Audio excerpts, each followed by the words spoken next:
The applause thundered through the auditorium as Imani Richardson crossed the stage to receive her MBA diploma, but her hands were shaking for reasons that had nothing to do with achievement or joy. 3 minutes earlier, during the speech about futures and possibilities, a process server had walked down her row, confirmed her identity in a whisper, and handed her a manila envelope. She knew what it was before she opened it. The divorce papers were clipped neatly, signed by Derek with a lawyer's stamp, requesting immediate dissolution of their 7-year marriage. She wanted to scream. She wanted to run. Instead, she stood when her name was called, walked across that stage with her head high, and accepted her diploma while her phone buzzed insistently in her clutch purse. The ceremony continued around her like she was drowning underwater, sounds muffled and distant. When she finally looked up into the crowd, she saw him. Derek sat in the back row, arms crossed, wearing that smug expression she had grown to hate over the past 6 months. Next to him was Brooke, his 24-year-old girlfriend from his office, her hand resting on her visibly pregnant belly, smiling like she had won a prize. Imani's phone buzzed again. She pulled it out with trembling fingers. 12 missed calls from her business partner. 6 text messages from her lawyer, Margaret. 3 emails marked urgent from the pharmaceutical company. Her assistant had sent a final message in all caps. They want TO closed today. Now, where are you? The $450 million deal. The one she had been negotiating for 8 months. The one that would change everything. The one Derek knew nothing about because he never asked about her little business project. It was supposed to close at 2 o'clock, which was in exactly 97 minutes. She stood up during the closing remarks, clutching her diploma and her purse, and walked out of the auditorium. Behind her, she heard whispers.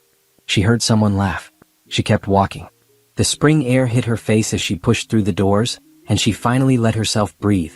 Her chest heaved as she leaned against the brick wall, fighting the urge to cry. Not here. Not now. Not for him. Her phone rang. Margaret. Imani, where are you? The board is waiting. They moved the meeting up. If we don't close this deal in the next 2 hours, they're walking away. This is it. Everything we've worked for. I'm coming, Imani said, her voice steady despite everything. Tell them I'm coming. She ended the call and looked down at the divorce papers still clutched in her other hand. Derek wanted the house. He wanted half of everything, claiming he had supported her through school. He had no idea. He thought she was broke. He thought her consulting business was a hobby that barely made enough to cover her tuition. He had no idea she had built an empire while he was too busy sleeping with his secretary to notice. Imani walked to her car, a modest sedan she had kept deliberately understated. She tossed the diploma in the back seat and the divorce papers in the passenger seat. Her hands were still shaking as she started the engine, but her mind was clear now. Crystal clear. She had a choice to make. She could fall apart or she could close the biggest deal of her life and show Derek exactly what he was losing. She chose the deal. The drive to downtown took 35 minutes. She used every second of it to transform. She called Margaret and confirmed the meeting details. She called her business partner, Dr. Patricia Holmes, and reviewed the final terms. She called her assistant and had her prepare the conference room. By the time she pulled into the parking garage of the glass tower that housed her company's offices, Imani Richardson was no longer the humiliated woman from the graduation ceremony. She was the CEO of Richardson Biotech Consulting, and she had a deal to close. She took the elevator to the 15th floor, her heels clicking against the marble as she walked through the lobby. Her assistant, Nicole, met her at the door with a tablet and a concerned expression. Are you okay?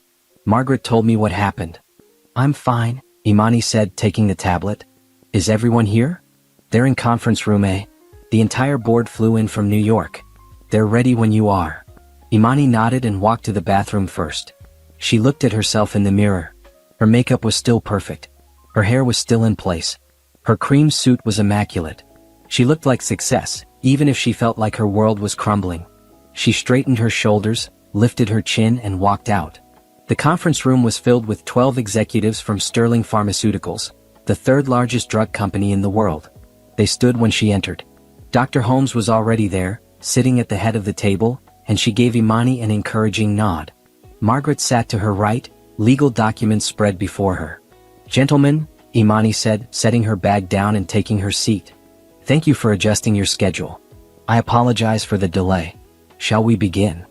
For the next 90 minutes, Imani negotiated, clarified, and closed. She answered every question with precision. She addressed every concern with confidence. She had spent 8 months preparing for this moment, building the proposal that would revolutionize how Sterling Pharmaceuticals managed their clinical trial data. Her company would handle everything from recruitment to regulatory compliance, and in return, they would pay $450 million over 3 years with options for expansion. When the final signature was placed on the contract, the room erupted in handshakes and congratulations. The lead executive, a man named Thomas Burton, smiled broadly.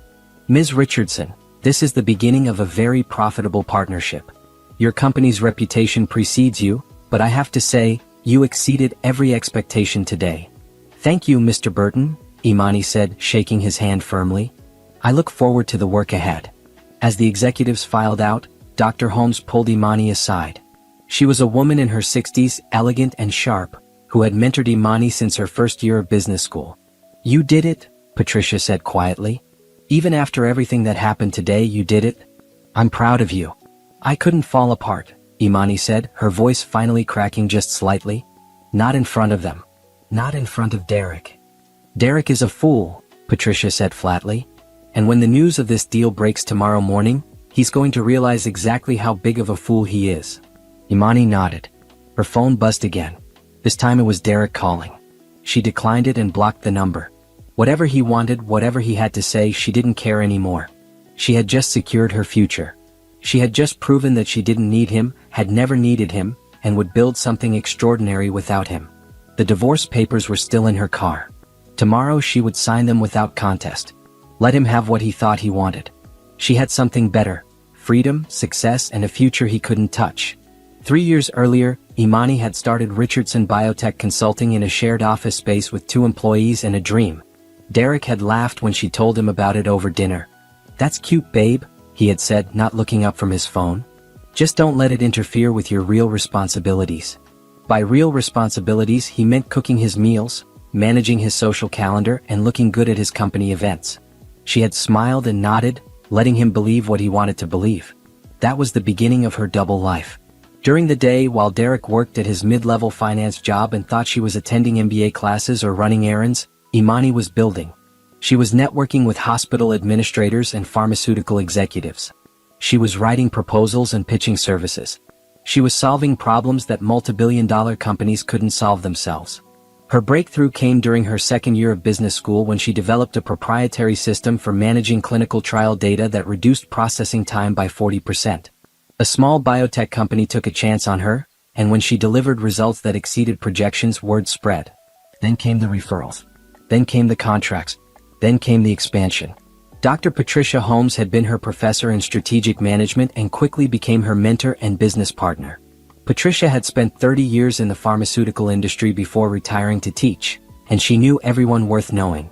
When Imani pitched her the idea of joining forces, Patricia had agreed immediately. "You have vision," Patricia had told her, "and you have drive. But you're also married to a man who will try to take credit for your success the moment he realizes it exists. Be smart about how you structure this." Imani had been smart.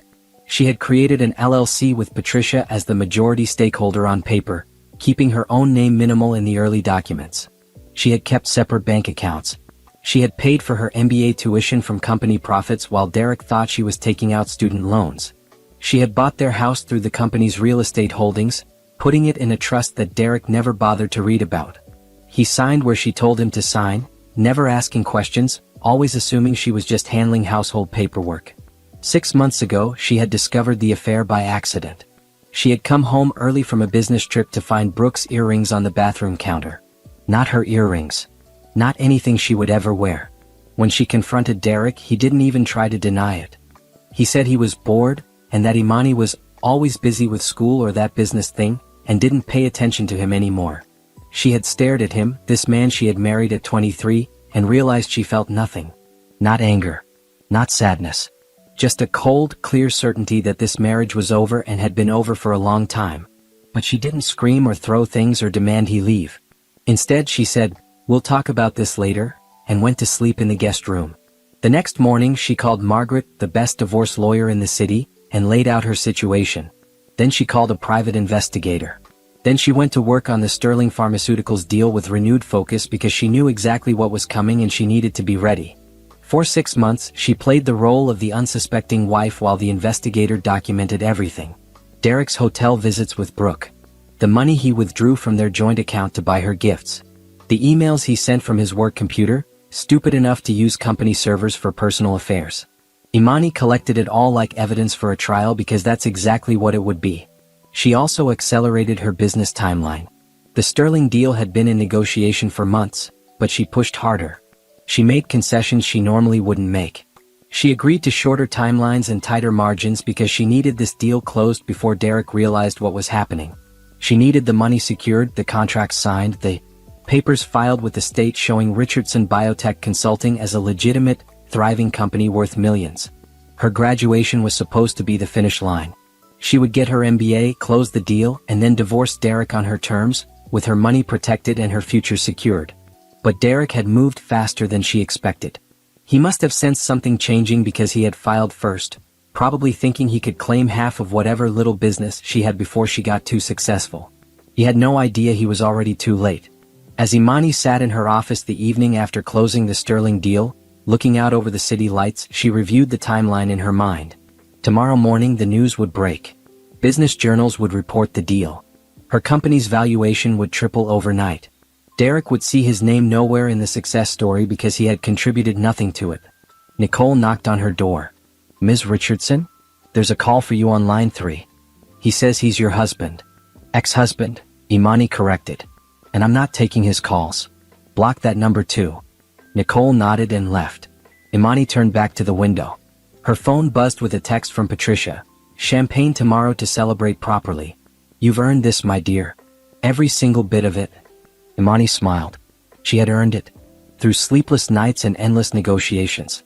Through balancing school and building a company while pretending to be the dutiful wife to a man who never saw her clearly.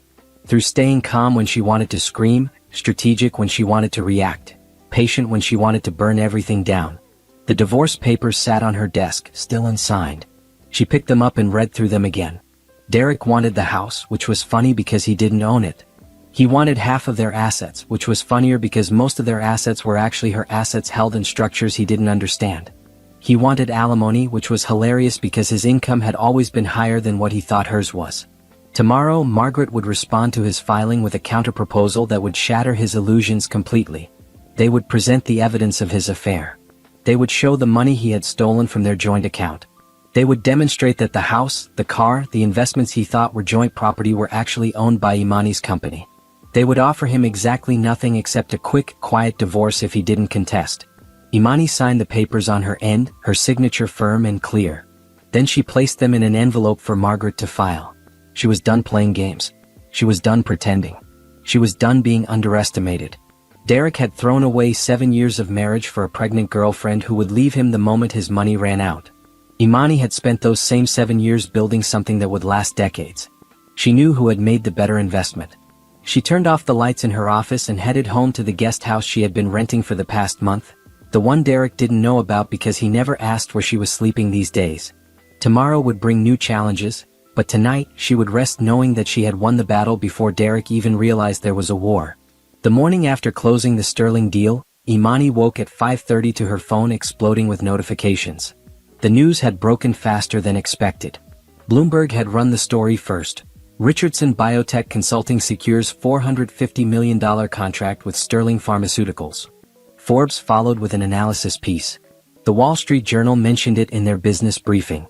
By 6 o'clock, her LinkedIn profile had 500 new connection requests. She lay in bed scrolling through the coverage, watching her professional life transform in real time. Every article mentioned her name. Every piece highlighted her innovative approach to clinical trial management. Several noted that she had just completed her MBA while running a multimillion-dollar company. Not one mentioned Derek. Her phone rang. It was Margaret. "Have you seen the news?" her lawyer asked. "I'm reading it now." "Good. Then you should know Derek called my office 17 times yesterday evening and showed up at the reception this morning demanding to see me. I had security remove him." Imani sat up. "What does he want?" "To stop the divorce. He claims it was filed in error, that you two need to work things out, that he's willing to go to counseling. It's pathetic, honestly." "Tell him no." "I already did. I also informed him that we'll be filing our response today, and that if he contests anything, we'll make the evidence of his affair public record." That shut him up quickly. "And Brooke?" Margaret laughed. According to my sources, she's been calling him non-stop since the news broke, asking why he told her you were broke and struggling. Apparently, she's re-evaluating some life choices. Imani felt a grim satisfaction. File the response. I want this done. She ended the call and got ready for work. Today was going to be intense. She had meetings scheduled with Sterling's transition team, calls with potential new clients who had seen the news, and a company-wide celebration Patricia had insisted on organizing. She dressed in a navy suit, pulled her hair into a sleek bun, and drove to the office. The moment she walked through the doors, her staff erupted in applause. 23 employees, the team she had built from nothing, cheering and celebrating.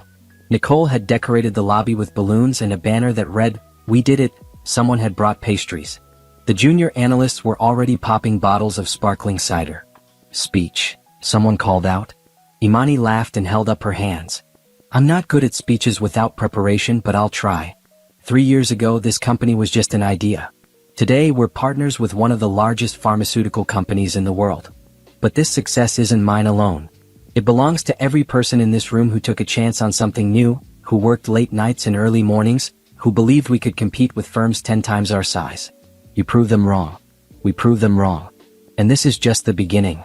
More applause. More cheers. Patricia appeared at her elbow with actual champagne. Just one glass, she said. Then we have work to do. They toasted together, and Imani let herself enjoy the moment. She had earned this. They all had. By noon, her phone was ringing constantly. Reporters wanted interviews. Investors wanted meetings. Competitors wanted to know how she had pulled off such a major contract. She delegated most of it to her communications team, but she agreed to one interview with a business podcast that had been following her company for the past year. The host, a woman named Rachel, got straight to the point. Imani, this deal seems to have come out of nowhere for most people. How long have you been working on it? 8 months of direct negotiation, but we've been building toward this for 3 years. Sterling needed a partner who could innovate quickly and deliver results reliably. We proved we could do both. You've mentioned in past interviews that you were completing your MBA while running the company. That must have been challenging. It was worth it. The education gave me frameworks to think bigger and tools to execute better. I wouldn't have this success without that foundation. And what's next for Richardson Biotech Consulting? Imani paused. She had been thinking about this question all morning. We're going to keep solving problems that other people think are impossible. We're going to expand our services, hire more talent, and prove that innovation doesn't have to come from legacy firms. We're going to change how this industry works.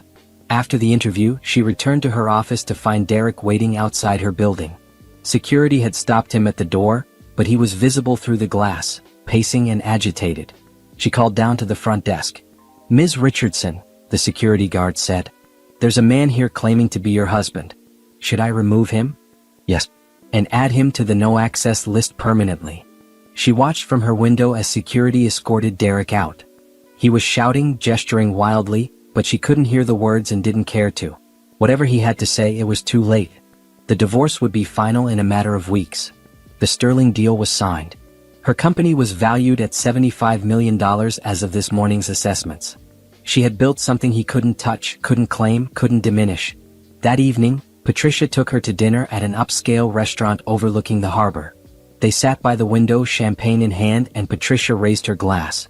To the most impressive woman I know, Patricia said, who turned betrayal into fuel and built an empire while everyone underestimated her.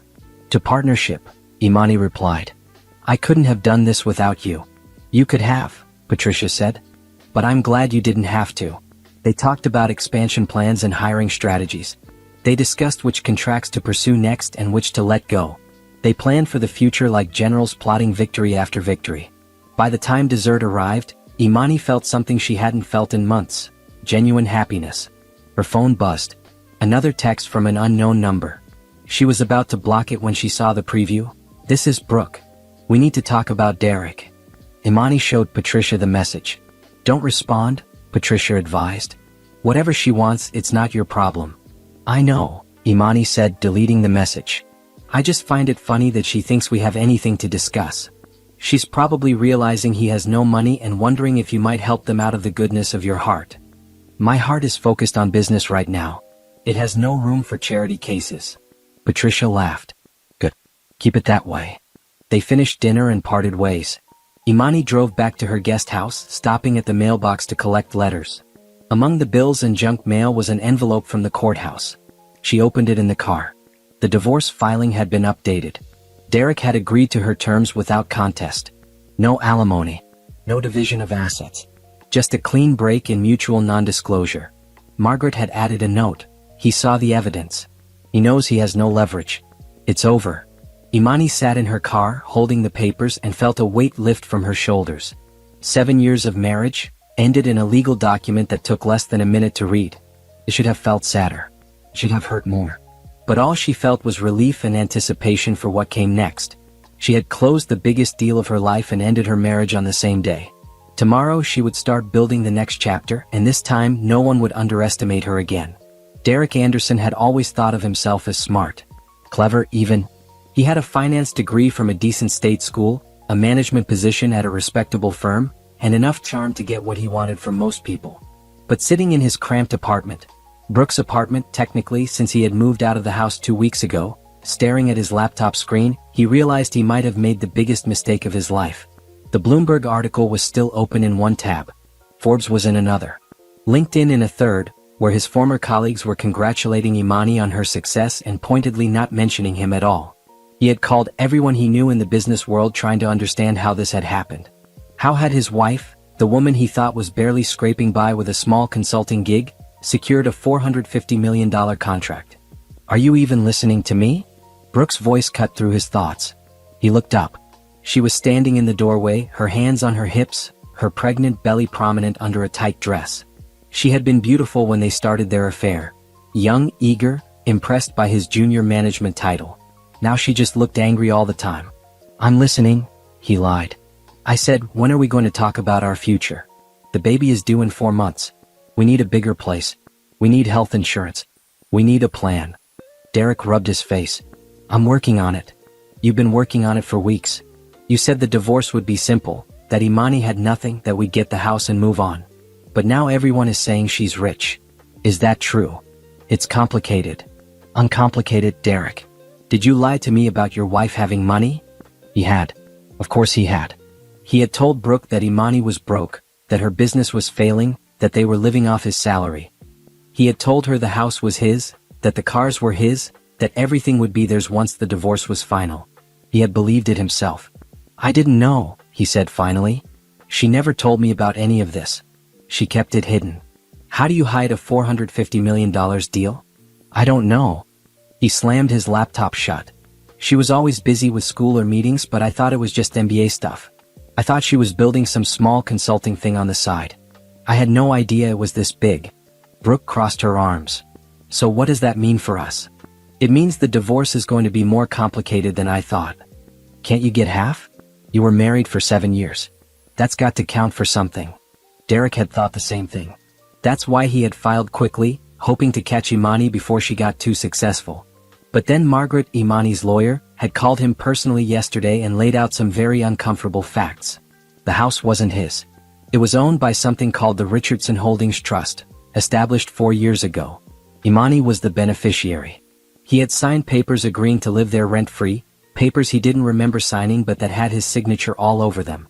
The cars weren't his, leased through the same trust.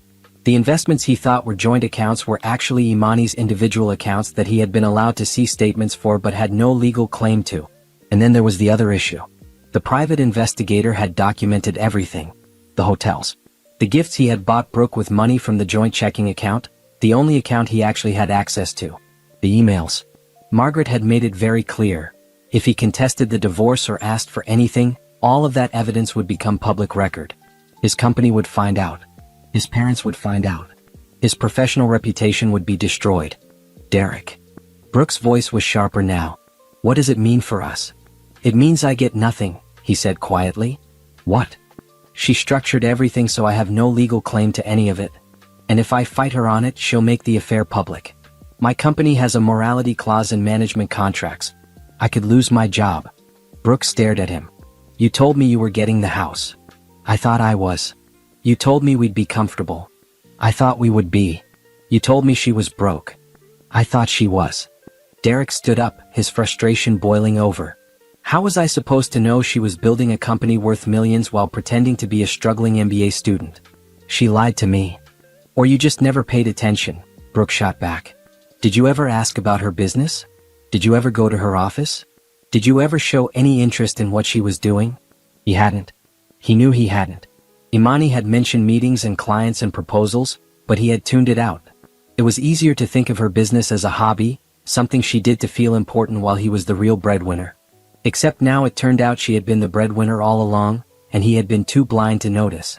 His phone rang. It was his mother. He declined the call. She had already left 3 voicemails asking about the news, and whether it was true that Imani was some kind of business mogul now. His parents had always loved Imani. His mother had cried when he told her about the divorce, asking what he had done to drive away such a wonderful woman. When she found out about Brooke and the pregnancy, she had stopped speaking to him entirely. So what now? Brooke asked. Now I sign the divorce papers and move on. That's it? You're just giving up? What choice do I have? If I fight, I lose my job. If I fight, everyone finds out about us. The affair, the money I spent on you, all of it. My career would be over. Brooke was quiet for a long moment. How much do you make a year? $85,000. Why? That's it. Derek felt something cold settle in his stomach. What do you mean, that's it? I mean, you told me you made 6 figures. You told me you were on track to make partner. You told me we'd have a good life. $85,000 is good money. Your wife just closed a deal worth $450 million, Derek. $85,000 is nothing. She's not my wife anymore. Exactly. Brooke picked up her purse from the counter. I need to think about things. Think about what? About whether this is what I want. You're not who I thought you were. The house isn't yours. The money isn't yours. Even your marriage was apparently a lie because you didn't even know what your own wife was doing. I need space. She walked out, slamming the door behind her. Derek stood in the empty apartment, the silence crushing. He pulled out his phone and scrolled through his contacts, looking for someone to call, someone who might understand or help or just listen. But most of his friends had been their friends, couples they hung out with, and they had all sided with Imani after the divorce announcement. His work colleagues were distant, probably already gossiping about his failed marriage and his affair. His family wasn't speaking to him. He opened his email and typed a message to Imani. We need to talk. Please. I made a mistake. Can we meet? He stared at it for 5 minutes before deleting it unsent. She wouldn't respond. Why would she? He had humiliated her at her graduation. He had cheated on her for months. He had filed for divorce thinking he could take half of what she built. And she had let him believe his own lies right up until the moment his world fell apart. Derek closed his laptop and looked around Brooke's apartment. Small. Cramped. Furniture from discount stores. This was his life now. This was what he had chosen when he threw away his marriage for someone younger and the illusion of excitement. His phone buzzed with a news alert. Another article about Imani and Richardson Biotech Consulting. Another piece celebrating her success. Another reminder that while he was falling apart, she was rising higher than he ever imagined possible. He had thought he was the smart one. The successful one. The one who deserved more than a wife who was always working. But he had been wrong about everything. And now he was alone with nothing to show for 7 years except regret and the growing realization that he had destroyed the best thing in his life for absolutely nothing. Margaret Chen's office was located in a steel and glass building downtown, the kind of place that screamed expensive legal expertise. Imani sat across from her lawyer, watching as Margaret organized documents into neat stacks on the polished conference table. It had been 2 weeks since the Sterling deal closed, 2 weeks since Derek had agreed to the divorce terms, and now they were finalizing everything before the court date. He signed without contest, Margaret said, sliding the papers across to Imani.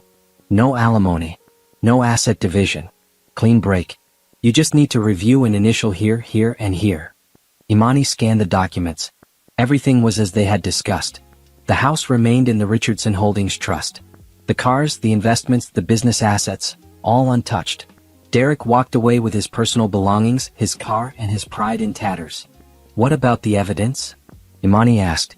The affair documentation? Sealed with the agreement. As long as he doesn't violate the non-disclosure clause or contest the divorce, it stays private. If he breaks either condition, we can release it. And Brooke? Margaret's expression hardened. The private investigator compiled a full report. 53 hotel visits over 6 months. $17,000 withdrawn from your joint checking account and spent on gifts for her. Email evidence showing Derek using company resources to conduct the affair. Text messages discussing their plans to get pregnant to force your hand. It's comprehensive. Imani felt nothing as she listened. Not anger, not pain, just a clinical detachment. These were facts, evidence, proof of betrayal. But they belonged to a version of her life that was over now. I want copies of everything, she said. For what purpose? Insurance. In case he decides to tell a different story later. Margaret nodded and made a note. Smart. I'll have everything sent to you in a secure file. She paused. There's one more thing you should know. Derek's employer conducted an internal investigation after rumors of the affair started circulating. They found evidence he was using company time and resources for personal matters, including the affair. He's been demoted. Demoted. From junior management back to analyst level. 30% pay cut. His boss apparently took a dim view of the situation, especially after learning about the pregnancy and the divorce circumstances. Imani absorbed this information. She hadn't sought to damage Derek's career, but she couldn't say she felt sorry for him either. Actions had consequences. He was learning that now. And Brooke? Imani asked again. Margaret smiled slightly. According to my sources, she ended the relationship 3 days ago. Moved back in with her parents. Apparently, the reality of Derek's actual financial situation didn't match what he had told her. She thought he had money. She thought he was about to have a lot of money from the divorce settlement. When she realized he was getting nothing and had been demoted, she left. Some people are very practical about their romantic choices. Imani signed the last of the documents and pushed them back across the table. When is the court date? 2 weeks. It's a formality at this point. The judge will review the agreement, confirm both parties' consent, and grant the divorce. You don't even have to be there if you don't want to be. I can represent you. I'll be there, Imani said. I want to see it finished. After leaving Margaret's office, Imani drove to the Richardson Biotech Consulting headquarters. The company had moved to a larger space last month, a full floor in a premium building with views of the city skyline. The expansion had been necessary. They had hired 12 new employees in the past 2 weeks alone, and more offers were going out daily.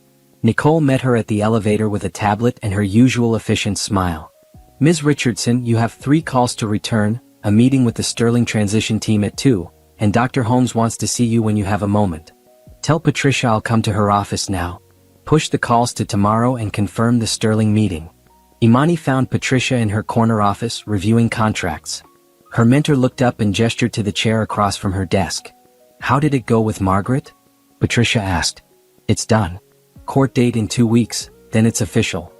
How are you feeling? Imani considered the question. Relieved. Ready to move forward. A little tired of thinking about Derek at all. That's healthy. You've handled this with remarkable composure. Most people would have fallen apart. Falling apart wasn't an option. I had too much to lose. Patricia nodded approvingly. Speaking of what you've built, I wanted to talk to you about the next phase. We've had inquiries from 4 major pharmaceutical companies about similar partnerships to the Sterling deal. We could potentially close 3 more contracts of comparable size within the next year if we scale correctly. That fast. Your reputation is gold right now, Imani. The industry is watching. Everyone wants what Sterling has. But we need to expand carefully. More staff, better infrastructure, potentially opening regional offices. I've drafted a growth plan for your review. They spent the next hour discussing expansion strategies.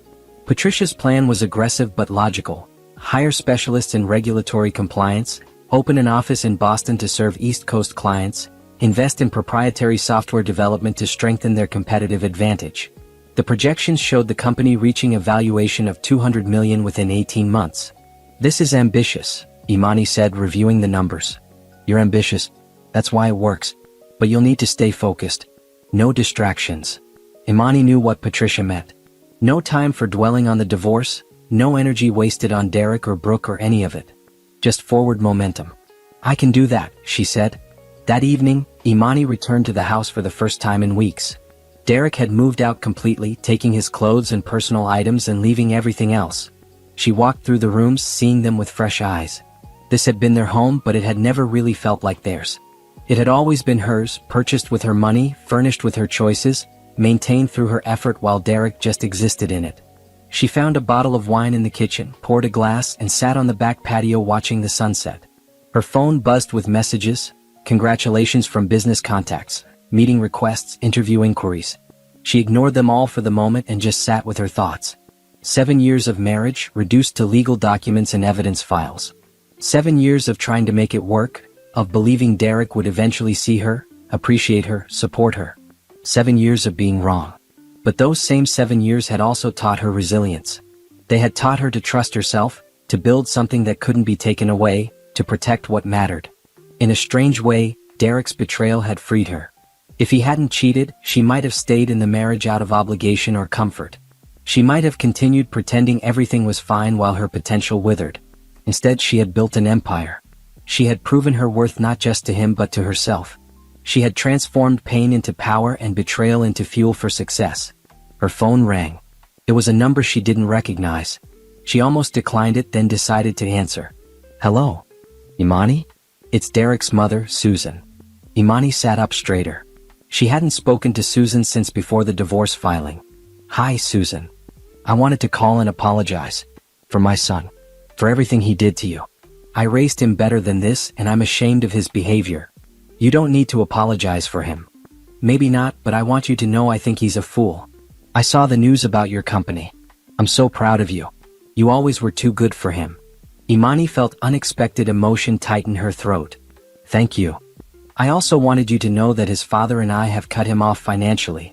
We told him he needs to face the consequences of his choices.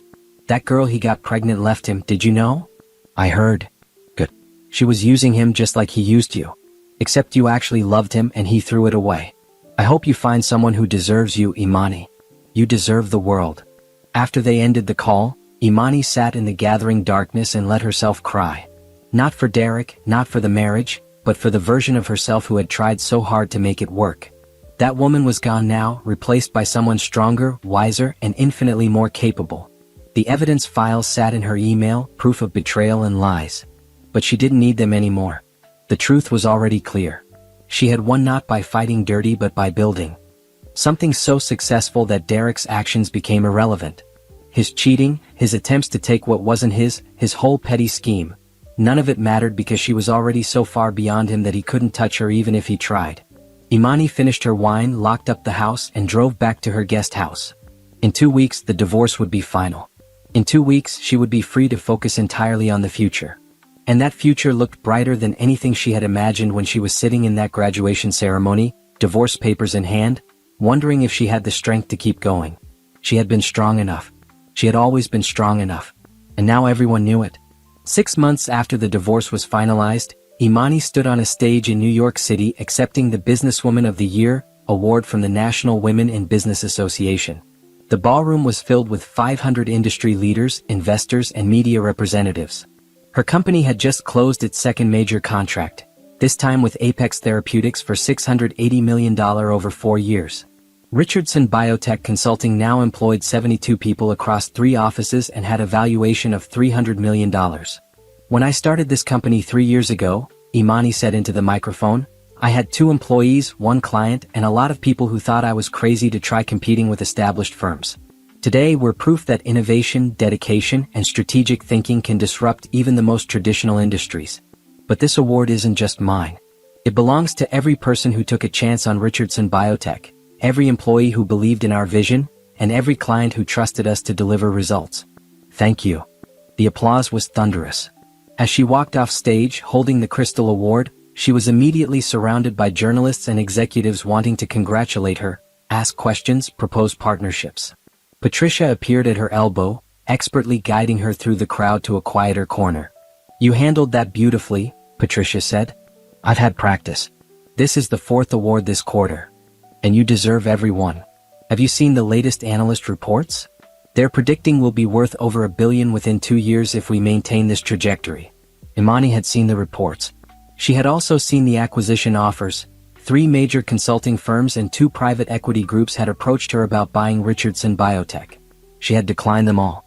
This company was hers, built from nothing, and she wasn't ready to hand it over to anyone else. Her phone buzzed. A text from Nicole, Derek is trying to get into the event.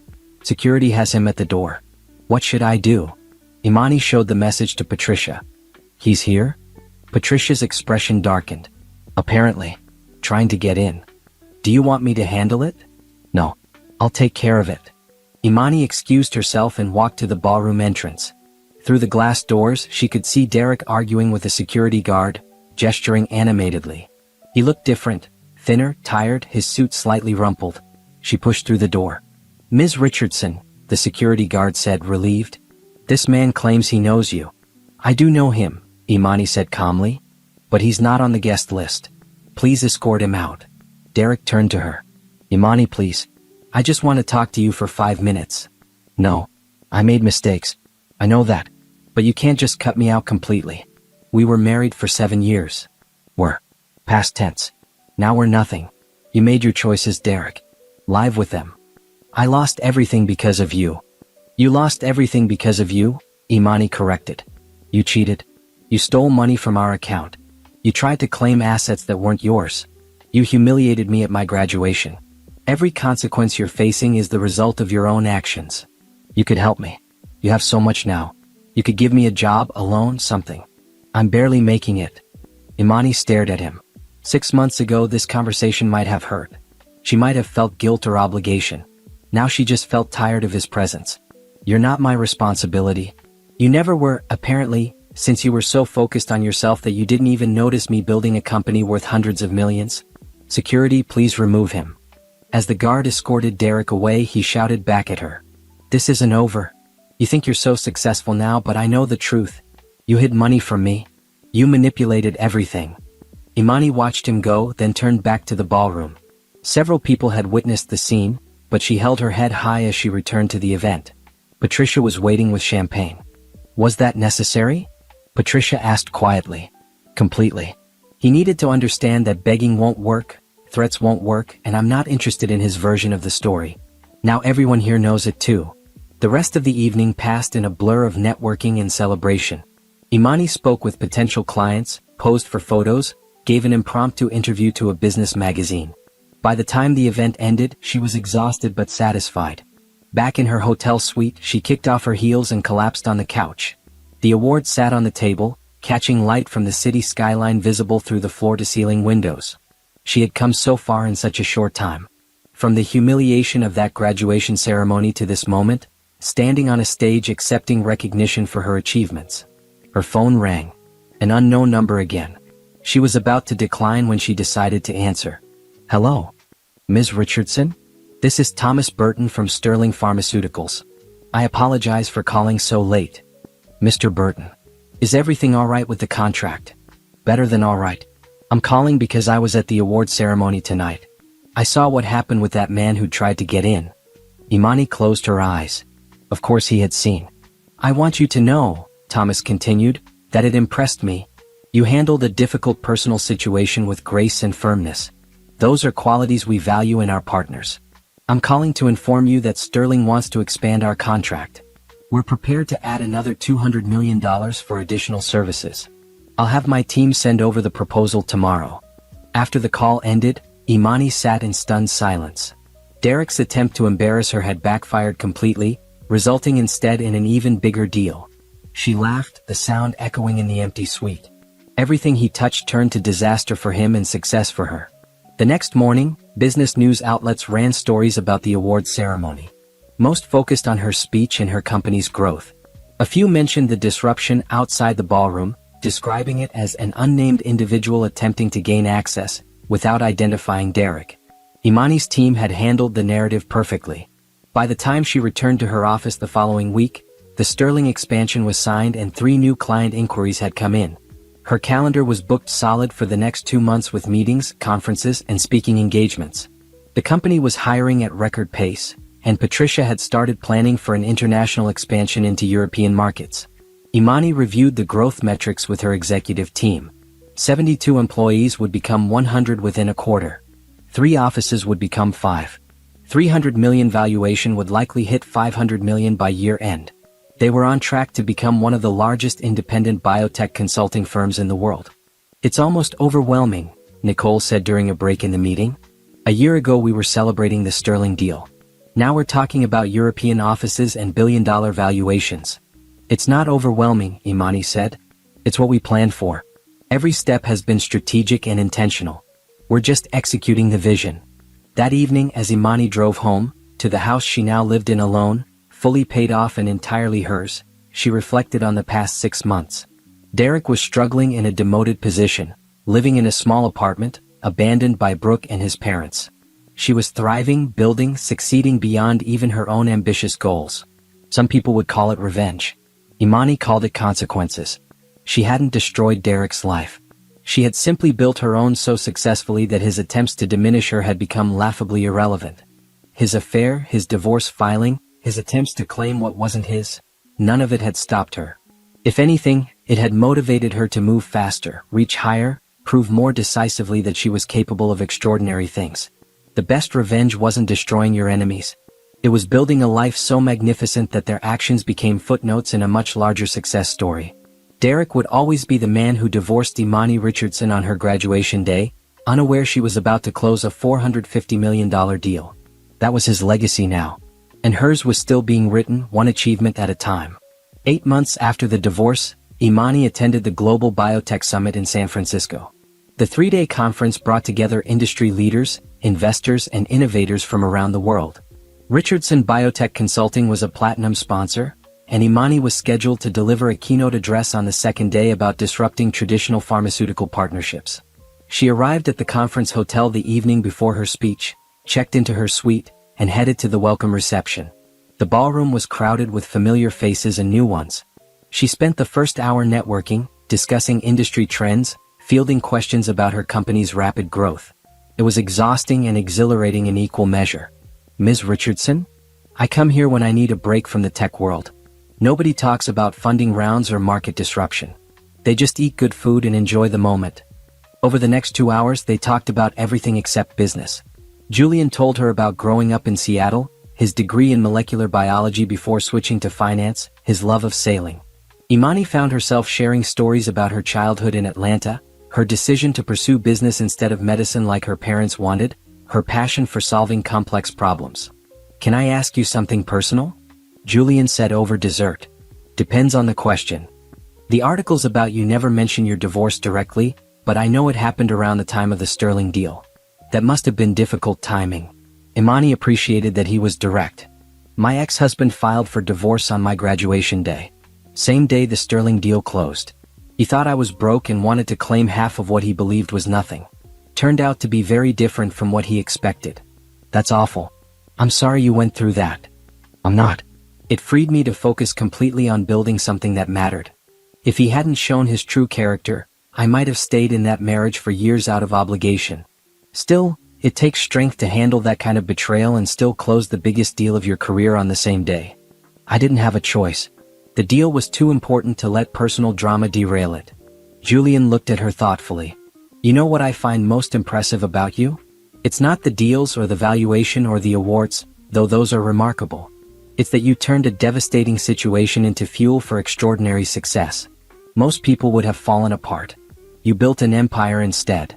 I had good mentors and a clear vision. That helped. You also had yourself. Don't minimize that. They talked until the restaurant was preparing to close. Julian walked her back to her hotel, and they stood in the lobby for a moment. I'd like to see you again, he said. When you're back in the city or when I'm wherever you are. No pressure, but I enjoyed tonight. I enjoyed it too, Imani admitted. I'm usually so focused on work that I forget there's anything else. Work is important. But so is connection. Balance. He kissed her cheek gently and left. Imani went up to her suite feeling something she hadn't felt in a long time. Hope. Not business hope or strategic hope, but personal hope that maybe, eventually, she could have both professional success and genuine connection with someone who saw her clearly. Over the next 2 months, she and Julian saw each other whenever their schedules aligned. Dinner in Boston when she was meeting with potential East Coast clients. A weekend in Napa when they both needed a break. Coffee meetings that turned into long conversations about philosophy, ambition, the balance between building something meaningful and actually living life. Julian was different from Derek in every way that mattered. He asked about her work with genuine interest. He celebrated her successes without jealousy. He had his own ambitions and accomplishments, so he didn't feel threatened by hers. He made her laugh. He challenged her thinking. He respected her boundaries. "I'm not looking to rush into anything," Imani told him one evening over dinner in her city. "Neither am I," Julian said. "We're both building careers that matter to us. Let's just see where this goes naturally." 3 months after their first dinner, Julian attended a Richardson biotech company event as Imani's guest. Patricia met him and gave Imani an approving nod later. "He's good for you," Patricia said. "He doesn't try to diminish you or compete with you. He just enjoys who you are. It's still early, maybe, but it's nice to see you happy about something other than closing deals." Imani realized Patricia was right. She was happy. Not just about the company's success or the awards or the growing valuation. She was happy because for the first time in years she was allowing herself to be more than just her work. She was allowing herself to be seen and appreciated as a whole person. Derek had texted her once during this time, asking if they could talk. She had blocked his number without responding. That chapter was closed. She was writing new ones now, and they were infinitely better than anything that had come before. Derek Anderson scrolled through LinkedIn for the third time that day, reading the latest post about Imani. She had been featured in Fortune magazine's 40 Under 40 list. The article called her a visionary disruptor transforming pharmaceutical partnerships, and included a photo of her standing in front of her company's headquarters, looking confident and successful in a sharp black suit. He clicked on the comments. Hundreds of congratulations from industry leaders, former classmates, business contacts. Not one mentioned him. It was like their 7-year marriage had been erased from her history completely. His phone buzzed. Another bill. Another reminder of how far he had fallen. The apartment he rented now was in a bad part of town, the best he could afford on his reduced salary. The demotion had cost him more than income, it had cost him respect, opportunities, and any hope of advancement. Word had spread about why he was demoted, and now nobody in finance would touch him. Brooke had been right about one thing. $85,000 wasn't enough, especially after taxes and child support. Yes, child support. Even though Brooke had ended their relationship and married some regional manager at her company within 4 months, Derek was still on the hook for supporting the child he had never even met. Brooke had made sure of that. His parents still weren't speaking to him. His mother had sent one email after the divorce was finalized. "You threw away the best thing that ever happened to you for nothing. Don't contact us until you've figured out how to be a decent human being." He had tried reaching out to former colleagues, hoping to network his way into a better position. Most ignored his messages. A few responded politely but vaguely, making it clear they wanted nothing to do with him. The finance world was smaller than people thought, and his reputation had preceded him everywhere. That's when he had the idea. A terrible, desperate idea, but he was running out of options. If he couldn't rebuild his career through legitimate means, maybe he could use Imani's success to his advantage. After all, people were interested in her story. What if he told his side? What if he positioned himself as the supportive husband who had helped her build Richardson Biotech, only to be cast aside when she became successful? He started drafting a social media post. Something sympathetic. Something that would make people question Imani's character and maybe, just maybe, give him some relevance again. He wrote, "Nobody talks about the sacrifices behind success. I supported my ex-wife through business school and the early days of her company, believing in her when nobody else did. Now that she's successful, I've been written out of the story entirely. It hurts to be forgotten by someone you helped build up. Hashtag the other side of success, hashtag behind every successful woman." He posted it and waited. Within an hour it had 200 likes. Within 2 hours, it had been shared 50 times. People were commenting with sympathy, calling Imani ungrateful, questioning her character. Derek felt a sick satisfaction. Finally, people were paying attention to him again. Then the tide turned. A business journalist named Sarah Chen had been following Imani's story and had done her research. She quote-tweeted Derek's post with receipts. Interesting claim from Derek Anderson. Public records show. 1. Richardson Biotech was founded 3 years before his divorce filing. 2. He was never an employee or investor. 3. Court documents show he attempted to claim assets he didn't own. 4. He was demoted from his job due to ethics violations. This isn't being written out of a story. This is facing consequences for his own actions. The tweet went viral. Within hours, other journalists piled on, sharing details about the divorce that Derek had hoped would stay buried. Someone found and shared the graduation day divorce papers story. Another found evidence of the affair with Brooke. A former colleague anonymously confirmed the demotion was due to using company resources for personal matters. Derek's phone exploded with notifications, but now they were all negative. People were calling him out for trying to take credit for Imani's success. They were pointing out his manipulative attempt to rewrite history. They were sharing articles about the actual timeline of Richardson Biotech's founding, showing he had nothing to do with it. Then Imani's team responded. Not Imani herself, she clearly wasn't going to dignify his post with a personal response, but her communications director released a brief statement to the business press. Ms. Richardson built Richardson Biotech Consulting independently, with support from her mentor Dr. Patricia Holmes and a dedicated team of employees. The company's success is the result of years of strategic planning, innovative thinking, and hard work by dozens of talented individuals. Any claims to the contrary are demonstrably false. The statement was professional, factual, and devastating. It didn't attack Derek personally but made it absolutely clear that he had contributed nothing to Imani's success. Within 24 hours, Derek's post had become infamous for all the wrong reasons. Business websites were writing articles about how not to handle your ex's success. Career advisors were using him as an example of burning bridges. Even his former company released a statement distancing themselves from his claims. His phone rang.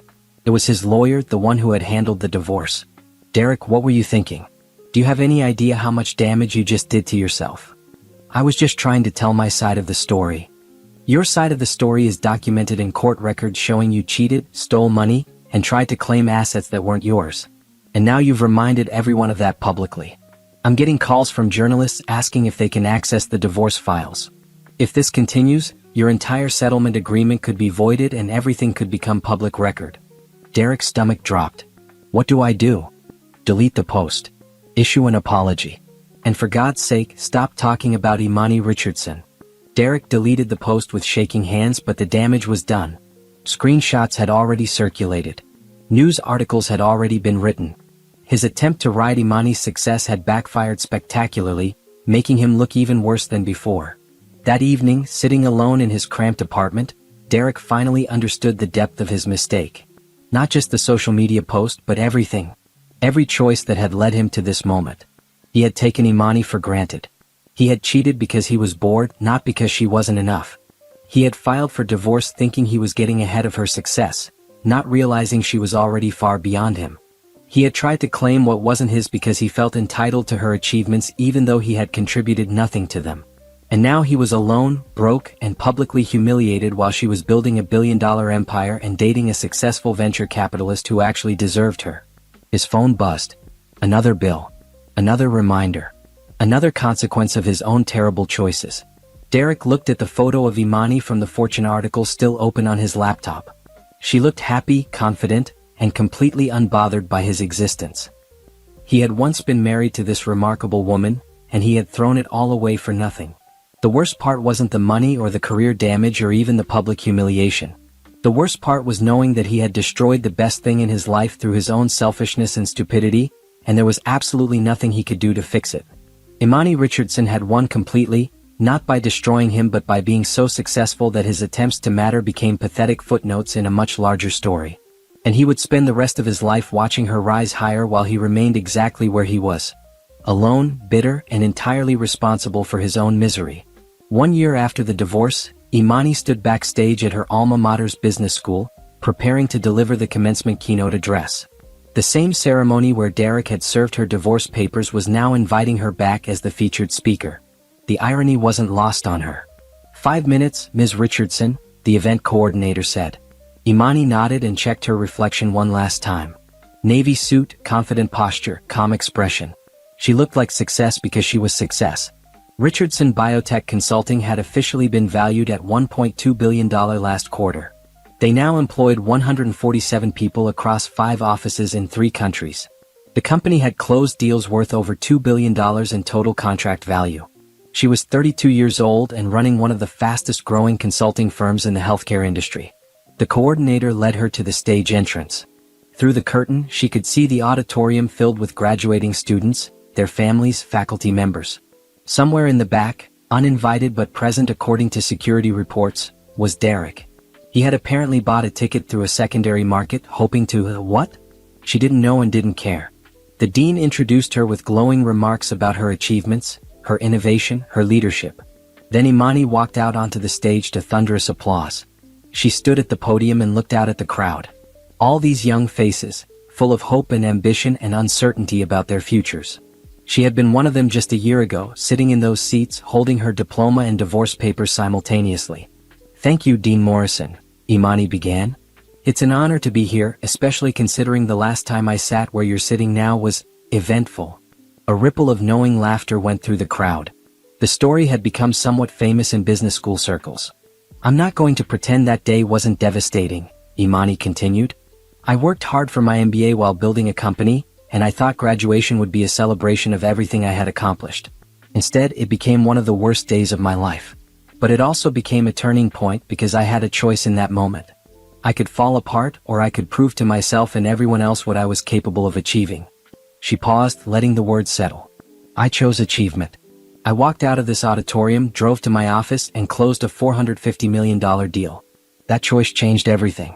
Not because of the money or the success, but because I proved to myself that I could handle the worst day of my life and still show up for the best opportunity of my life."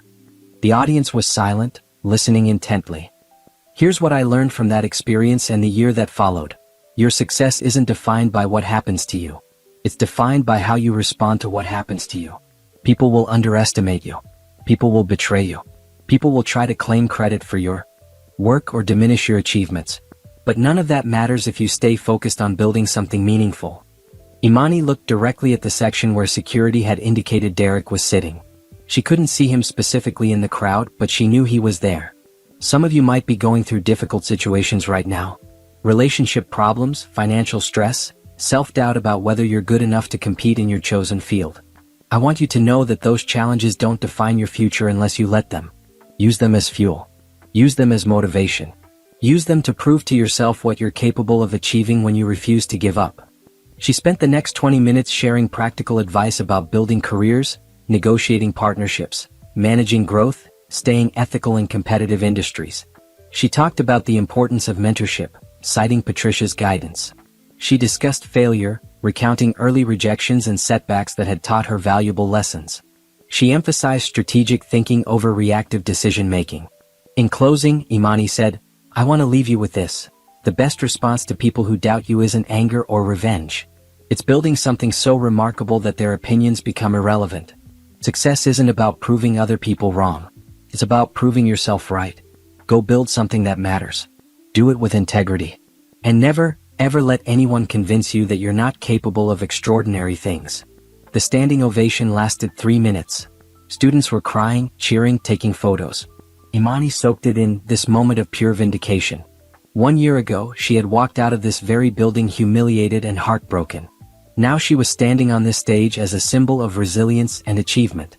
After the ceremony, Imani attended the reception where she was immediately surrounded by students, faculty, and alumni wanting to congratulate her, ask questions, or simply tell her how much her speech meant to them. She spent 2 hours networking, offering advice, encouraging the next generation of business leaders.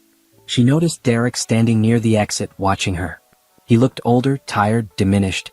Their eyes met briefly across the room.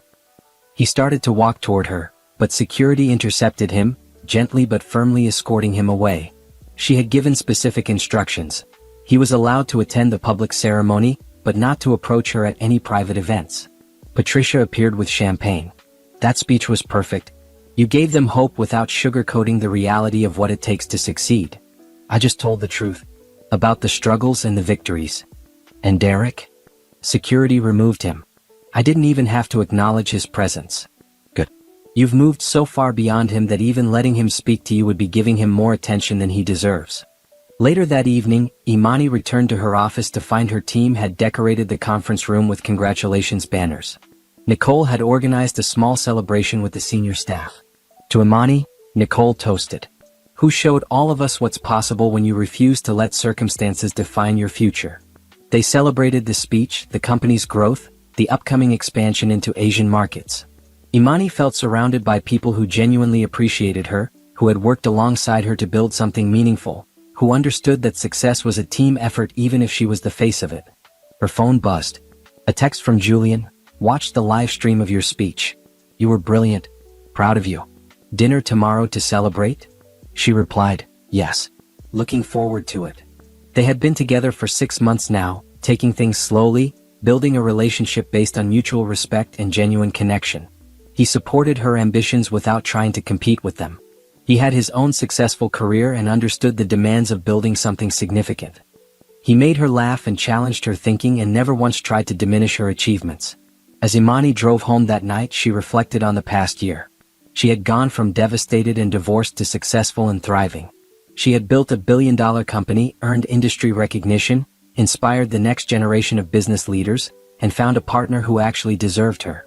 Derek had tried to take credit for her success and been publicly humiliated. He had attempted to claim what wasn't his and ended up with nothing. He had thrown away the best thing in his life for a temporary affair, and now he was alone, struggling, and watching from the sidelines as she achieved everything he had once dismissed as her little business project. The vindication wasn't just about the money or the awards or the success, though those things mattered. The vindication was about proving to herself that she was capable of building something extraordinary, that her worth wasn't defined by someone else's inability to see it, that betrayal could become the catalyst for unprecedented achievement. Imani Richardson had been underestimated, betrayed, and humiliated. And in response, she had built an empire. That was the ultimate vindication, not destroying her enemy, but becoming so successful that his actions became irrelevant footnotes in a much larger success story. 18 months after the divorce, Imani stood in the conference room of Richardson Biotech Consulting's new headquarters, a full building they now owned in the financial district. The wall of windows overlooked the city, and she could see for miles in every direction. Symbolic, she thought, of how far she could see into her company's future. Patricia entered carrying a bottle of champagne and 2 glasses. "Have you seen the final valuation report?" "I have. 2.4 billion. And it's surreal. 3 years ago we were in a shared office space. Now we own a building and have contracts that will carry us through the next decade." Patricia poured the champagne and handed Imani a glass. "You built this. Never forget that. You had a vision when everyone else saw obstacles. You executed when others would have given up. You deserve every bit of this success." They toasted and drank. The champagne was excellent, befitting a company worth billions. "I have news," Patricia said. "I've been offered a position on the board of Sterling Pharmaceuticals. They want our perspective on innovation and partnerships."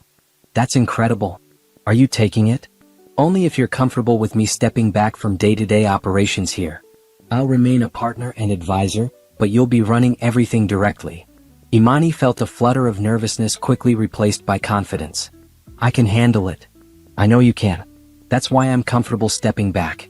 This company is in the best possible hands." Later that afternoon, Imani had a meeting with her executive team about the latest expansion plans. They were opening offices in Tokyo and Singapore, had acquired a smaller consulting firm in Boston, and were developing proprietary software that would revolutionize how clinical trials were managed globally. The growth was aggressive but manageable, strategic but ambitious. Nicole interrupted the meeting with an apologetic expression. "Ms. Richardson, there's a call for you. It's marked urgent from Julian Mercer." Imani excused herself and took the call in her private office. "Julian? Is everything okay?" "Everything's perfect. Where are you right now?" "In my office." "Why?" "Look out your window. North side, street level." Imani walked to the window and looked down. Julian stood on the sidewalk looking up at her building, holding his phone. Even from this distance, she could see he was smiling. "What are you doing?" she asked, laughing. "Being spontaneous. Come downstairs. I have something to ask you." "Julian, I'm in the middle of a meeting. This can't wait. Please?" Intrigued, Imani told her team to take a break and headed downstairs. She found Julian waiting in the lobby, and he immediately took her hand and led her outside to a quiet courtyard beside her building. "What's going on?" she asked. Julian took both her hands in his. "I've been thinking about timing and moments and how life works. We've known each other for almost a year. We've built something real, something based on mutual respect and genuine partnership. You inspire me every day with your intelligence, your drive, your integrity." "Julian, let me finish. I know you're busy building an empire. I know you have goals that will take years to achieve. But I also know that I want to be part of that journey, and I want you to be part of mine. Not as someone who competes with you or tries to claim credit for your success, but as an equal partner who celebrates your achievements and supports your ambitions while pursuing his own." He pulled a small box from his pocket and opened it. Inside was a simple but elegant diamond ring. "Imani Richardson, will you marry me?" Not because you need me or because I can offer you anything you haven't already achieved yourself, but because we're better together than we are apart. Imani stared at the ring, then at Julian, then back at the ring. A year ago, she was freshly divorced and convinced she would never trust anyone again. 6 months ago, she was cautiously dating, testing whether connection was possible alongside ambition. Now she was standing in front of a man who saw her clearly, appreciated her fully, and wanted to build a life with her as an equal partner. "Yes," she said. "Yes, I'll marry you." Julian slipped the ring on her finger and kissed her as her employees watched from the building windows above, cheering and applauding. That evening they celebrated with Patricia, Nicole, and a small group of close friends at an intimate restaurant. Everyone toasted the engagement, and Patricia pulled Imani aside during dessert. "This is what you deserve," Patricia said quietly. "Someone who sees your worth and doesn't feel threatened by it. Someone who wants to build with you, not take from you." "It feels right," Imani said. "Completely different from before." "Because it is different." Derek wanted a wife who made him look good. Julian wants a partner who challenges him to be better. That's the difference between someone who drags you down and someone who lifts you up. Over the next few weeks, news of the engagement spread through business circles. Congratulations poured in from clients, colleagues, and industry leaders. The business press covered it briefly, focusing mostly on the professional accomplishments of both Imani and Julian rather than making it a romantic story. Derek predictably saw the news. He sent one text, "I hope you're happy." Imani blocked the number without responding. She was happy, but not in a way he could possibly understand. She was happy because she had built a life of meaning, purpose, and genuine connection. She was happy because she had proven to herself that she was capable of extraordinary things. She was happy because she had transformed the worst day of her life into the beginning of her greatest achievements. 3 months later, Imani and Julian were married in a small ceremony in Napa Valley, surrounded by close friends and family. Patricia was her matron of honor. The ceremony was elegant and intimate, nothing like the large traditional wedding she had with Derek. This one was about partnership, about two people who had built successful lives independently choosing to build something together. During her vows, Imani spoke directly to Julian. "You see me as I am and celebrate who I'm becoming. You support my ambitions without trying to claim them as your own. You challenge me to think bigger while respecting the work I've already done. You're my partner in the truest sense, and I'm grateful every day that I found you when I was finally ready to be found." The reception was joyful and celebratory. No business talk, no networking, just people who cared about them celebrating their happiness. Imani danced with Patricia, with Julian's mother, with Nicole, who had become more than an assistant, a friend. As the sun set over the vineyard, Imani stood with Julian looking out over the valley. "What are you thinking about?" Julian asked. "How different my life is from 2 years ago. How much has changed?" "Regrets? None. Every difficult moment led me here. To this company, to this life, to you. I wouldn't change any of it. Not even the graduation day divorce papers?" Imani laughed. "Especially not that. That was the day I proved to myself what I was capable of. That was the day I chose my future over my past." 6 months after the wedding, Richardson Biotech Consulting announced its largest contract yet. A 10-year, $3.2 billion partnership with a consortium of pharmaceutical companies to revolutionize global clinical trial management. The deal made headlines worldwide and cemented the company's position as the industry leader in innovative healthcare consulting. Imani was featured on the cover of Forbes with the headline, "The $3 billion Woman: How Imani Mercer Built a Healthcare Empire." The article detailed her journey from MBA student to industry leader, touching briefly on the dramatic circumstances of her divorce but focusing primarily on her strategic vision, leadership skills, and innovative approach to solving complex problems. Derek saw the magazine at a newsstand. He picked it up and stared at the cover, Imani looking confident and powerful, wearing a sharp suit, standing in front of her company's logo. The article mentioned her marriage to Julian Mercer, described as a partnership of equals who support each other's ambitious goals. It mentioned her company's valuation, her awards, her industry recognition. It mentioned Derek exactly once in a single sentence. Richardson founded her company while completing her MBA, shortly before her first marriage ended. One sentence. That was his entire legacy in her success story. Not a villain, not an obstacle, just a footnote so brief it could be missed entirely. He put the magazine back and walked away, finally understanding that he had lost completely. Not because Imani had destroyed him, but because she had built something so magnificent that his betrayal had become irrelevant to her narrative. She had won by being so successful that his actions were reduced to a momentary obstacle in a much larger triumph. Meanwhile, Imani sat in her corner office, the Forbes magazine on her desk, and smiled. She had started with nothing but a vision and determination. She had faced betrayal and humiliation. She had chosen to build instead of break, to create instead of destroy, to rise instead of fall. Richardson Biotech Consulting, now Richardson Mercer Consulting, after Julian's venture capital firm, had merged with her company to create something even larger. Employed over 200 people. They operated in 7 countries. They had revolutionized how pharmaceutical companies managed partnerships and clinical trials. They had a valuation that made them one of the most successful consulting firms in healthcare history. But more than the money or the recognition, Imani had built a life worth living. She had a partner who respected her, a company that reflected her values, a legacy that would outlast any temporary setback. She had proven that the best revenge wasn't destroying your enemies, it was building something so remarkable that their opinions became meaningless. Derek had divorced her thinking she was worthless. She had responded by becoming worth billions. He had tried to claim credit for her success. She had built something so undeniably hers that his claims were laughable. He had attempted to diminish her achievements. She had risen so high that his attempts looked pathetic in comparison. The empire Imani had built wasn't just about money or market dominance. It was about proving that betrayal could become fuel, that underestimation could become motivation, that the worst day of your life could become the catalyst for your greatest achievements. As she looked out over the city from her office, Imani Richardson Mercer, CEO, industry leader, wife, and living proof that success is the best response to those who doubt you, smiled knowing that her story was still being written, and every chapter ahead looked brighter than the last. As we come to the end of today's story, I want you to sit with us for just a moment.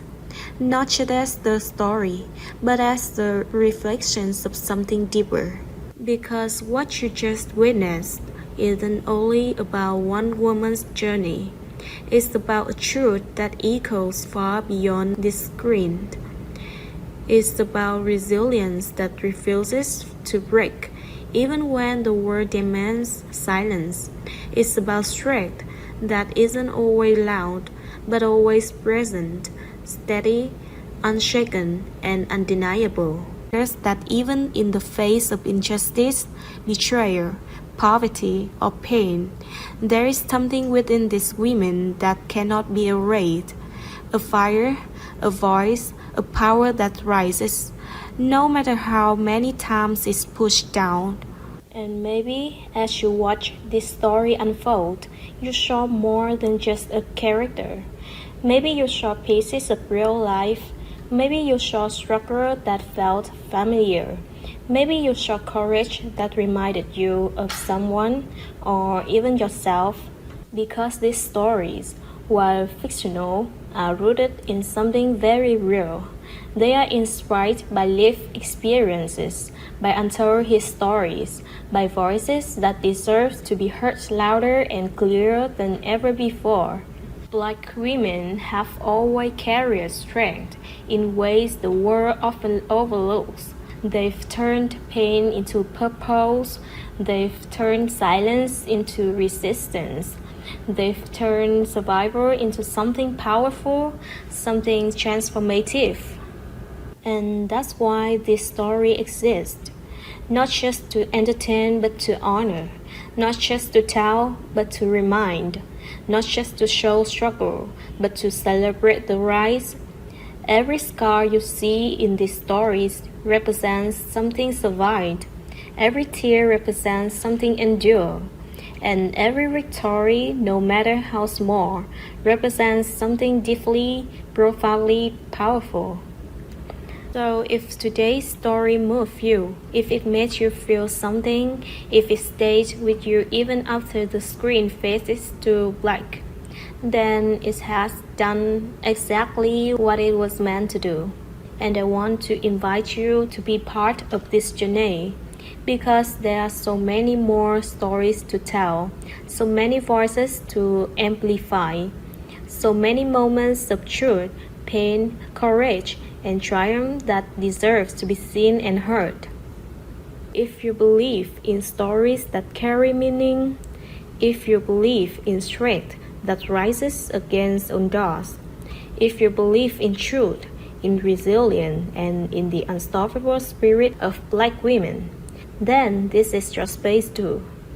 Stay with us, listen, feel, and most importantly, never forget the power of a woman who refuses